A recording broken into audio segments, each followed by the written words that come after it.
बाहेर जायची घाई आणि स्वयंपाकाची घाई सगळं एकदमच चालून आलं, म्हणून मी ना आधी माझं आवरून घेतलं, कारण मला मेकअपपेक्षा ना साडी नेसायला फार वेळ लागतो. नंतर मी पुलाव बनवायला घेतला. पण आमच्या आईंचं नेहमी एकच म्हणणं असतं, आधी स्वयंपाक करायचा मग मेकअप करायचा, कारण स्वयंपाक करताना सगळी वाफ तोंडावर बसणारच आणि घाम तर येणारच आणि मग मेकअप पुसून जातो, चेहरा खराब दिसतो. खरं सांगायचं तर आधी माझंही तसंच व्हायचं, पण आता तसं होत नाही. आज तर मी आईंना एक छोटी टेस्ट पण करून दाखवली. एवढा सगळा घाम येऊनही माझा मेकअप जरा पण पुसला गेला नाही आणि याचं सिक्रेट आहे फेसेस कॅनडाचे 3-in-1 all day Hydramatte foundation, ज्याच्यामध्ये आहे फाउंडेशन, मॉइश्चरायझर आणि सनस्क्रीन, जे की इझिली ब्लेंड होतं आणि देते 24 तास हायड्रेशन.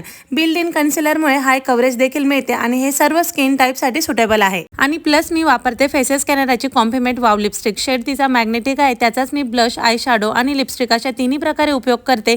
ही अगदी budget friendly, long lasting, highly pigmented आणि फूड प्रूफ आहे. हे प्रोडक्ट तुम्हाला पण हवे असल्यास प्रोडक्ट मी टॅग केलाय, नक्की खरेदी कराल. थँक्यू.